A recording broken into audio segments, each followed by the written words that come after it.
Der er en del af dig, der rigtig gerne vil tabe sig. Det er sikkert en stor del af dig, der gerne vil det. Men der er muligvis også en lille del af dig, der faktisk er bange for den udvikling eller den forandring. Og det er det, vi tapper på i dag. Affirmationen, vi skal tappe på, er, at det er trygt for mig at udvikle mig og give slip på den, jeg plejede at være. For vi er nødt til på en eller anden måde at sende den gamle version af os selv, eller den gamle historie, eller den gamle overbevisning, den må dø, for at vi kan få plads til en ny. Og det er sådan, at vi tit har nogle oplevelser med, helt fra vi er ganske små, som på en eller anden måde har sat sig i vores nervesystem, som igen og igen nervesystemet prøver at undgå, at vi kommer i en lignende situation, og derfor saboterer nervesystemet / os selv den forandring, vi er i gang med. Jeg var på et tidspunkt, havde jeg et forløb kørende med en kollega, hvor vi tappede på sådan gensidigt vægttab, fordi det var noget, vi begge to rigtig gerne ville. Så det gjorde vi, og i forbindelse med noget omkring bevægelse, jeg har ikke tidligere nyt at bevæge mig. Det er stadigvæk lidt noget, jeg skal tage mig sammen til, men det er slet ikke nær så... jeg holder meget af det også nu. Det er sådan mere... anyway. Vi tappede på det her, på min mislyst til bevægelse, og i et eller andet sted i det, så kommer der det her billede op fra, jeg måske går i første, anden klasse, og vi står ude på rundboldbanen i skolen, og der skal vælges hold, og jeg havde det, fordi jeg blev altid valgt til sidst. Jeg var ikke overvægtig som barn, jeg var bare ikke særlig adræt, jeg har intet boldøje, og min koordinering er håbløs, så jeg blev aldrig valgt som en af de første, og den der følelse af ikke at være værdig til at være med, den har på en eller anden måde plantet sig og vist sig at have en kæmpe stor betydning for min nydelse omkring fysisk aktivitet. Og det giver jo mening, når billedet kommer op, og man får kigget på det, og man får overskrevet den gamle historie med noget, der er mere positivt og lystbetonet end skyld og skam og pinlighed, og hvad man ellers har stået med der i anden klasse. Så sådan har vi alle sammen små ting, som gør, at vi får simpelthen spændt ben for os selv. Og det er det, man kalder parts of self. Jeg ved faktisk ikke, hvad det hedder på dansk. Det hedder vel, jeg deler en selv. Jeg ved det ikke, det er også ligegyldigt. Eller dit indre barn, at du har noget, en gammel version af dig selv, som holder fast i noget, som slet ikke er sandt længere, men det har nervesystemet bare ikke opdaget. Så det bliver ved med at spænde ben for for den udvikling, du gerne vil have på et eller andet område. Her er det nu vægttab, så det er måske, at du igen og igen ryger tilbage i uhensigtsmæssige mønstre at cope med følelser på, at du ikke kan lide at bevæge dig, at du får sådan en, hvad nytter det, jeg giver op, hvad det end er for dig, der gør, at du saboterer dig selv. Hvis man leder længe nok, så er der garanteret en lille del et eller andet sted derinde, som ikke har lyst til den forandring. Og før vi får fat i den, jo før kan forandringen ske. Det betyder ikke, at du ikke kan gøre det. Vi ser det jo igen og igen, at folk med vilje og med disciplin og stædighed løber en maraton, eller taber sig, eller bestiger et bjerg, eller hvad det nu end er. Det kan man også. Jeg tror bare ikke, det er bare ikke en måde, der fungerer for mig i hvert fald, og det føles heller ikke sådan rigtig sundt. Det er meget mere lystbetonet for mig nu, når jeg går ind og finder de der gamle historier, får givet slip på dem, får dem overskrevet med nogle nye perspektiver og nye historier, så er det meget nemmere at være inde i mig, når tingene jo bliver svært. Og al udvikling er svært. Det er 2 skridt frem og mellem 1 og 10 tilbage en gang imellem, ikke? Men for mig er det i hvert fald nemmere, når jeg får fundet de gamle billeder eller de gamle historier inde i mit nervesystem, og får dem op og får kigget på dem, og får givet dem noget lys og kærlighed dybest set, altså for anerkendt, at den version af dig, der ikke ønsker forandring, den gør faktisk i virkeligheden alt for at beskytte dig og passe på dig, og det er ikke nødvendigvis smart, men det er jo meget smart alligevel, ikke? Så vi anerkender det, og så giver vi slip på det og kommer videre. Så den affirmation, vi skal tappe på i dag, den hedder, det er trygt for mig at forandre mig og give slip på den, jeg plejede at være. Så hvis du har lyst til at være med til det, så sæt dig lige ned og rul lidt med skuldrene, luk øjnene og tag et par dybe vejrtrækninger, eventuelt lige lave lidt stræk og få åbnet op omkring hjertet og brystet, og bare lige gå ind i at sidde helt roligt. Mærk din krop, mærk stolen du sidder på. Prøv at give slip på det, du var i gang med, inden du satte dig ned her, og prøv at give slip på det, du skal bagefter, og bare giv dig selv denne her lille stund til at kigge lidt på, hvad det er, denne her del, der er bange, hvad det egentlig er, den er bange for, og anerkend det.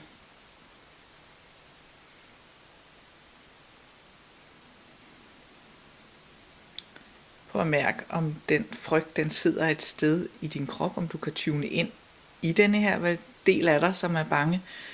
Men også prøv at mærke, hvor sidder den henne? Er det i maven? Er det i nakken? Er det i kæberne? Hvor er der sådan en tung følelse, eller en sitrende, eller en spænding?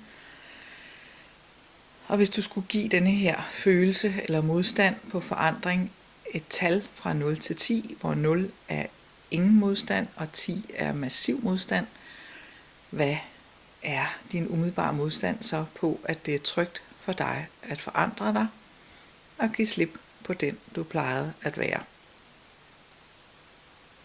Det kan også være, at det der sker er sådan en stemme inde i det, der siger, det er overhovedet ikke spor trygt, eller det tror jeg overhovedet ikke på, eller sikke noget fis. Hvad det end er, du mærker, oplever og tænker, når du siger den sætning højt. Hvor intens er den på en skala fra 0 til 10. Og når du er klar, så begynder vi herude på siden af hånden. Der er en del af mig, der ikke har lyst til forandringen. Men det er okay. Jeg elsker at acceptere mig selv.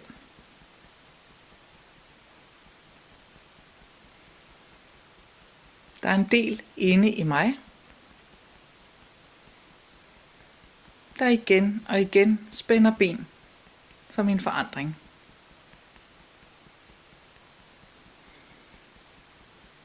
Men jeg giver mig selv lov til at kigge på det i dag. Og uanset hvad der sker, så elsker og accepterer jeg mig selv.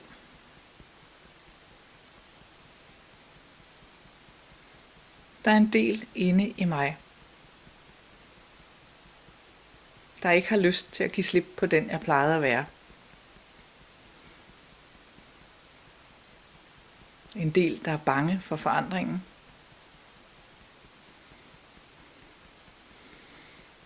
Og som bare synes, vi skal blive præcis her, hvor vi plejer at være. For det her liv, denne her krop, denne her måde at være i verden på, den kender vi jo.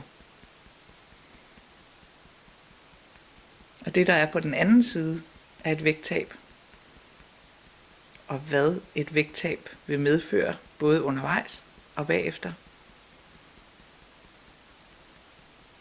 det kender vi ikke. Så lad os blive præcis, hvor vi er. Men jeg er klar til at give slip på det nu. Og uanset hvad der sker, så elsker og accepterer jeg mig selv. En del af mig frygter forandring. Der er en del, der synes, jeg skal blive præcis, hvor jeg er.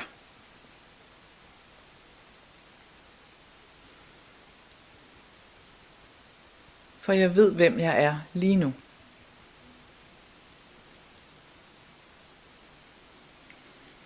Jeg kender min krop. Jeg kender mine signaler.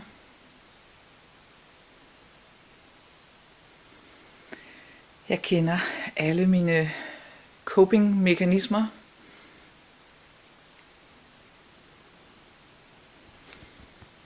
Og der er en del af mig, der er bange for at give slip på det.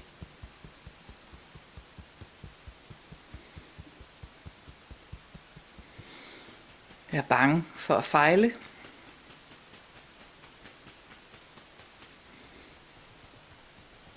Jeg er bange for nederlaget, hvis ikke det lykkes.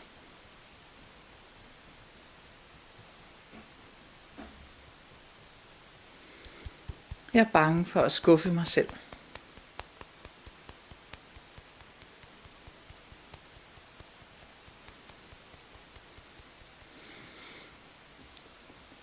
Jeg er også bange for, hvem jeg er på den anden side af et vægttab.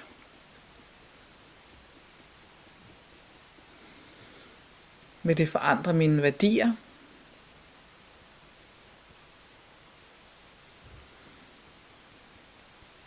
Vil det forandre noget i mine relationer?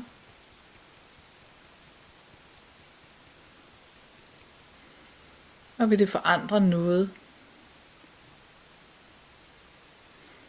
i forhold til, hvordan jeg ser mig selv?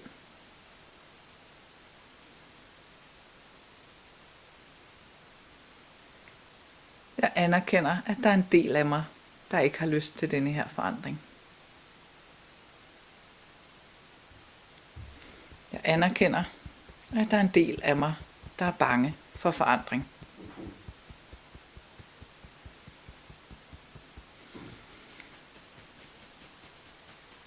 Men jeg er klar til at give slip på det nu. Jeg er klar til at give slip på den frygt nu.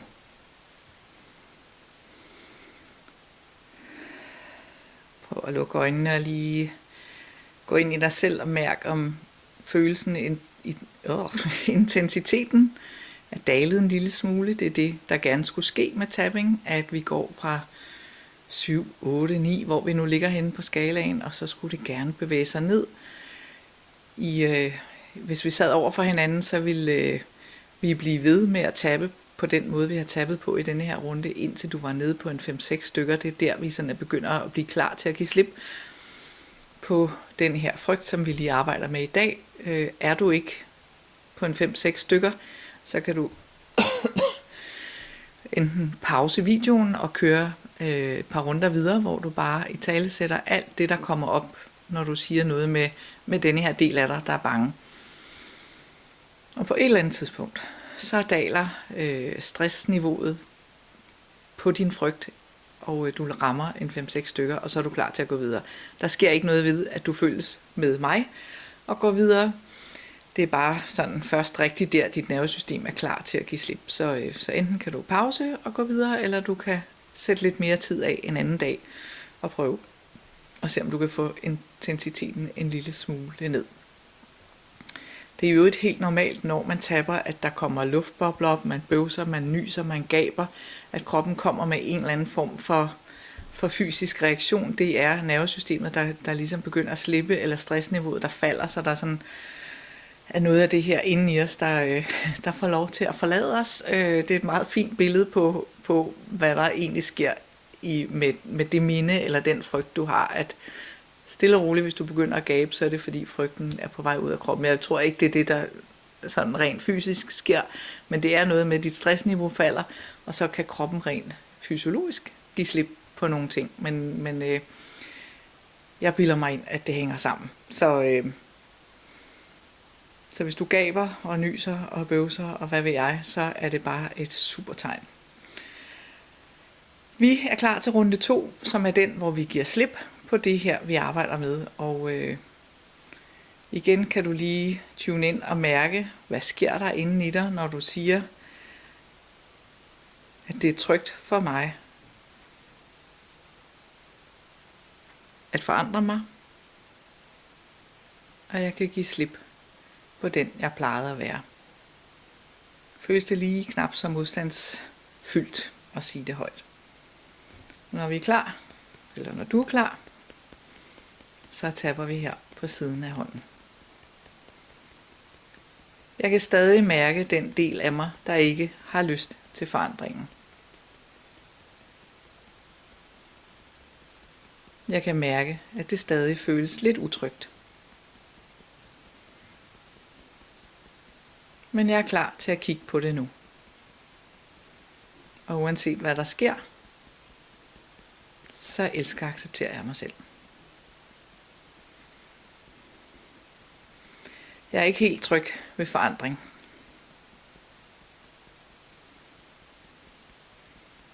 Men jeg ved også, at forandring, det er det, der skal til,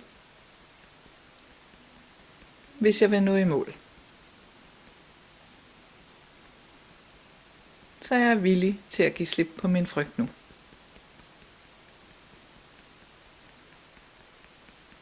Og uanset hvad der sker, så elsker og accepterer jeg mig selv.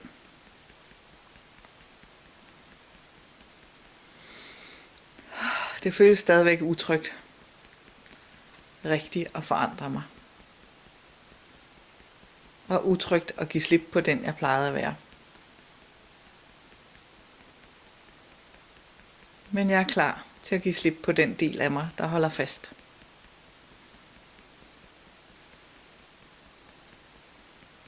Jeg er klar til forandring nu. Og uanset hvad der sker, så jeg elsker og accepterer jeg mig selv.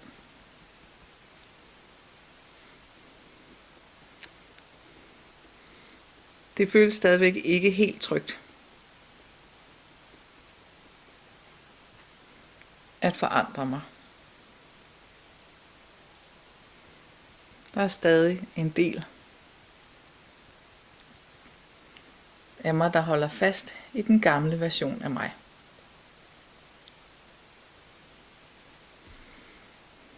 Men jeg anerkender, at den bare prøver at passe på mig. Jeg anerkender, at den side af mig forsøger at beskytte mig.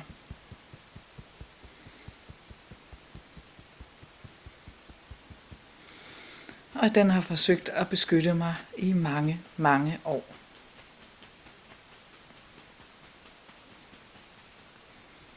Men den side af mig tjener mig ikke længere.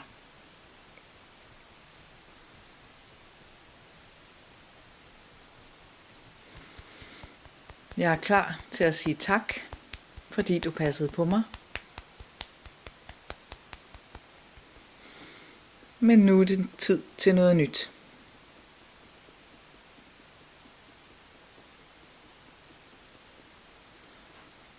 Tak, fordi du passede på mig. Men du tjener mig ikke længere.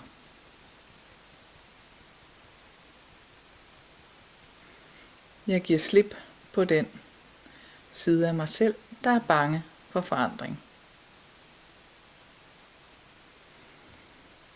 Jeg giver slip på frygten nu.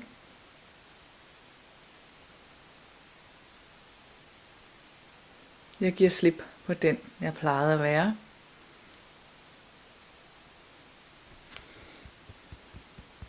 For jeg er klar til at blive en ny version af mig.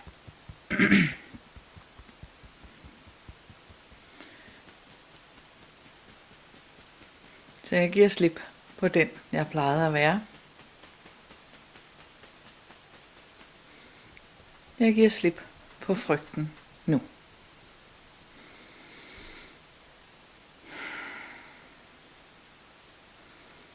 Gå lige ind i dig selv et øjeblik og mærk, om du begynder at fornemme endnu mere ro omkring at forandre dig. Og give slip på den, du plejede at være. Når vi skal i gang med tredje runde, så skal man normalt være nede på en 2-3 stykker. Det er ikke sikkert, du er der, men så kan du tage en runde mere. Men ellers er vi der, hvor vi nu skal ind og snakke lidt mere positivt, løfte os selv lidt op.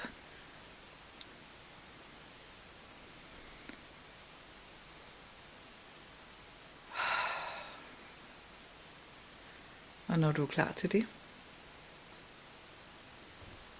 så tapper vi her på siden af hånden.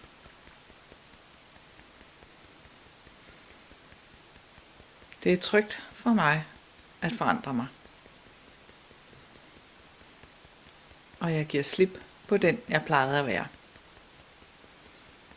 Og uanset hvad der sker, så elsker og accepterer jeg mig selv.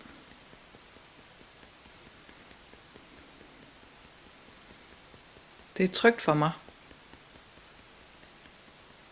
at give slip på den, jeg plejede at være. Det er trygt at bevæge sig fremad. Og jeg er klar til at give slip på den, jeg plejede at være. Og uanset hvad der sker, så elsker og accepterer jeg mig selv. Jeg er klar til at være en ny version af mig. Jeg er klar til at give plads til den del af mig, der vil forandringen. Så jeg giver slip på frygten nu. Og uanset hvad der sker, så elsker og accepterer jeg mig selv. Jeg kan måske stadig mærke en lille smule frygt. Men det er okay. Frygten prøver at beskytte mig. Jeg anerkender den, men bevæger mig fremad alligevel. Jeg er klar til at blive en ny version af mig. Jeg kan se den nye version af mig for mig.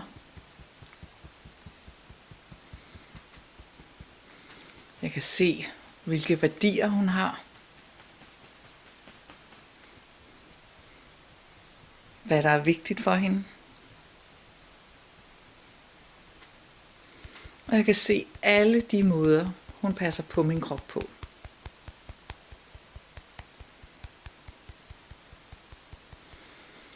Jeg er klar til at være den version af mig.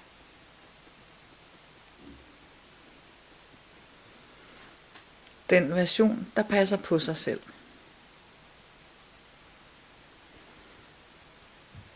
Den version, der træffer de valg, der er nødvendige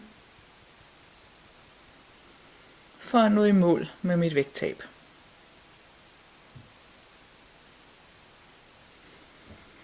For det er trygt for mig at forandre mig. Det er trygt for mig at give slip på den, jeg plejede at være. Det er trygt for mig at forandre mig. Og det er trygt for mig at give slip på den, jeg plejede at være. Jeg er klar til den nye version af mig.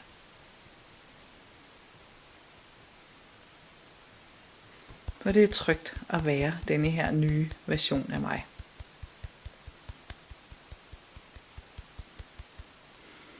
Det er trygt for mig at forandre mig, og det er trygt at give slip på den, jeg plejede at være.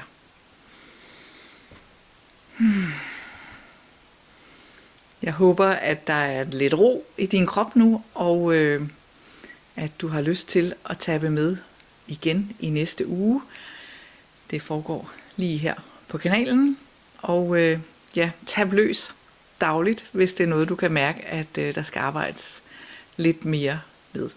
Jeg har lavet en lille bitte guide, der ligger et link nede i beskrivelsen her. Det er en spørgeguide, nogle spørgsmål, du kan stille dig selv, inden du tapper. Det er sådan med tapping, at jo mere specifikt det kan være på dig, jo bedre er det. Og derfor er det glimrende, der sker ikke noget ved, at du tapper efter mig og bruger mine ord. Det betyder ingenting.